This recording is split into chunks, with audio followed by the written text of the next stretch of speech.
More than 600 people were murdered in Chicago last year, and police officials say the homicide rate could end up being 30% higher this year because of increased incidents of violence, such as the kind that claimed the life of 17-year-old Ben Wilson.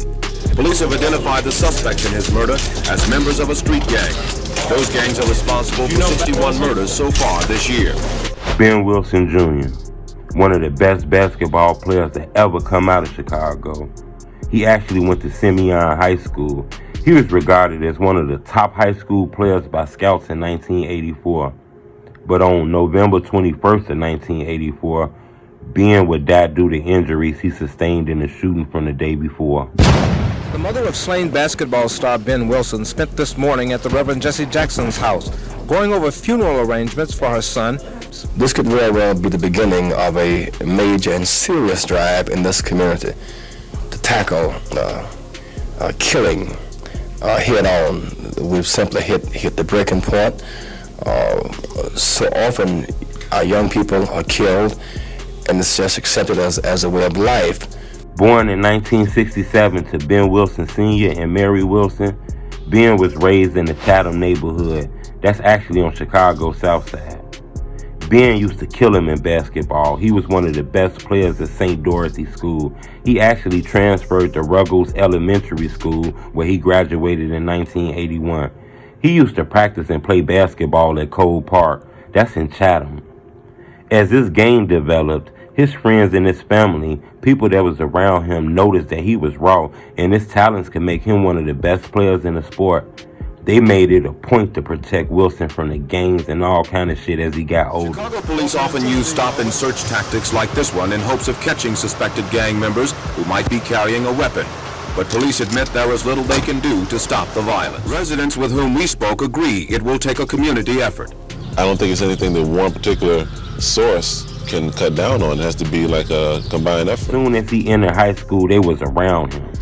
It was a nationwide crack epidemic around that time. It was in full swing, and some of the people closest to Ben, including his older brother Curtis, became addicted. I see them bringing my brother out the emergency room with blood all over the sheet. And other people started selling it. Chicago violent crime rate, it skyrocketed through the roof. In Chicago, it happened again last night. Kids shooting kids. Gangs fighting gangs. This time, 3 boys were shot at a hot dog stand and a 15-year-old died. Almost 70 killings this year have been tied to gang violence in Chicago, including the death of a star basketball player last month. Cassandra Clayton reports tonight how Chicago now has declared war on these gangs. In the fall of 1981, Ben began his freshman year at Simeon. During the 1982 season, he was one of the best players in the world. He already had scholarships, offers, and all kind of shit. He was regarded as the best basketball player. He actually played ball with R. Kelly, Nick Anderson. A lot of people said he was like the Chicago Magic Johnson. In July 1984, Wilson attended an invitational athlete. It was like a camp which allowed scouts and other coaches to watch all the top high school basketball players. Soon they noticed him, they automatically knew he was the best basketball player. He started to get scholarships from some of the biggest places ever: University of Chicago, DePaul University, Indiana University, and much more. On November 20th, 1984, Wilson made a bad decision. Instead of going to lunch with his homies, his basketball players, and his friends, he decided he wanted to talk to his girlfriend, with whom he had shared a baby with. They were having issues and he wasn't allowed to see his babies at the time. At that same time, it was a guy named Billy Moore. He was outside of this Simeon High School. He had a .22 caliber revolver in his pocket. He was ready to be on bullshit. He wanted to avenge his cousin, who had been allegedly robbed of $10 by another Simeon student. After finding out that his cousin and his friend ended everything and everything was cool, Billy Moore and his friend who he had with him named Omar Dixon decided to stay nearby. Eventually, the two followed Moore's friend named Erica Murphy to a lunch spot in Chicago's Southside neighborhood. Billy Moore actually told his story about what happened in an ESPN documentary.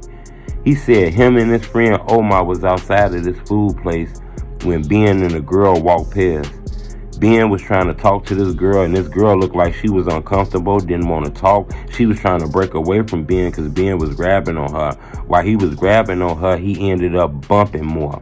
Moore called to Wilson and told him, "Hey, watch where the fuck you going, boy. You better watch where the fuck you going for it be a problem." He said Ben turned around and started walking towards him very aggressively. Asked him, was he gonna apologize or say, "Excuse me"? In no uncertain terms, he just turned around and told me, he didn't owe me no excuse. Now what? And at that point, I felt threatened because he wasn't bagging down. And what I did at that moment, I felt like I had to do to protect myself. And I pulled the gun out and shot Benji. He said Ben started telling him, "Shoot me, I dare you shoot me, you ain't gonna do shit." He started lunging at him and shit like he was gonna grab the gun. This is what Moore said. So he responded by firing 2 shots. The first shot struck Wilson in the groin, while the second shot struck him in the abdomen. It caused significant internal bleed.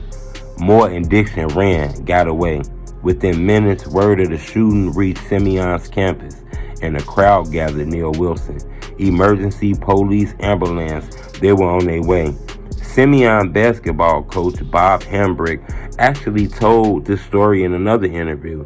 He said that the paramedics was very slow, so he actually grabbed Ben and was finna put him in his car and take him to the ambulance. Before they can get ready and pull off, that's the moment that the ambulance pulled up. Ben got in the ambulance and they were on their way to a hospital called St. Bernard's, which is in Inglewood. St. Bernard was a small community hospital that was not equipped to handle emergencies, trauma cases, shootings, or anything serious like that. At Simeon, the basketball team remained sequestered from everybody. They was in the teacher's lounge the whole day, no school for them. Wilson teammate Terry Simpson recalls throughout the night that they were waiting on reports to see what's going on. It went from one moment of they believed that he wouldn't be able to make the playoffs, to the next moment they thought maybe he'd miss a year, to the next moment they thought he'd never play again, to it got to the point he started fighting for his life. Ben Wilson's brother, Curtis Glenn, actually told a story on another ESPN documentary about seeing his brother wheeled in an ambulance and noticing his feet was unnaturally pale.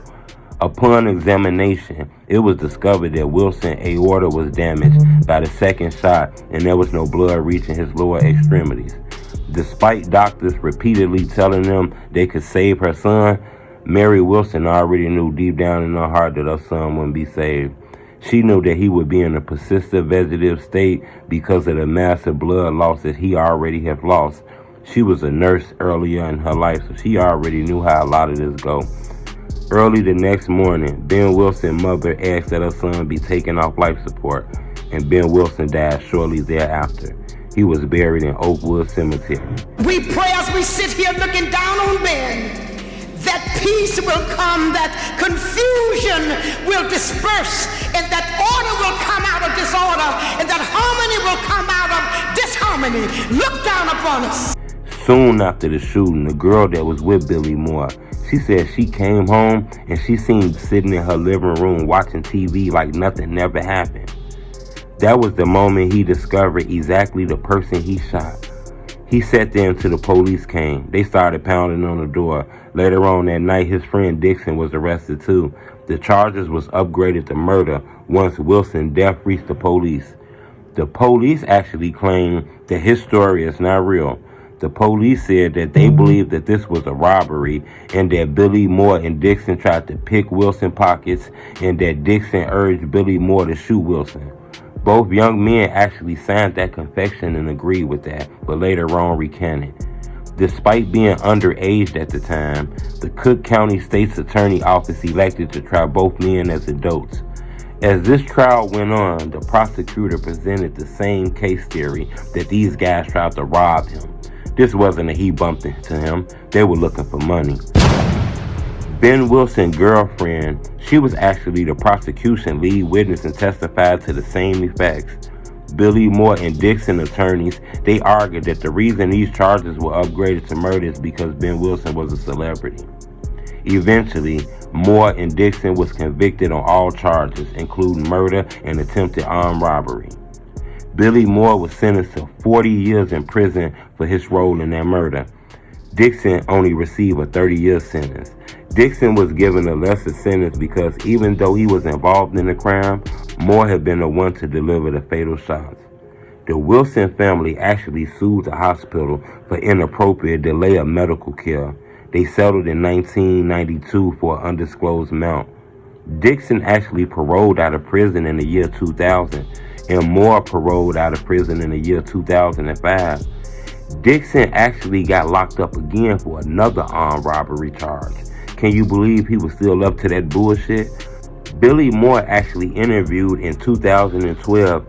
He claims that his confession was coerced and that Dixon was not involved in Wilson's shooting and that Dixon did a lot of time in prison for no reason. The crazy part about all this is Ben Wilson died on the same day Simeon was to open this season. The team decided to play the game anyway.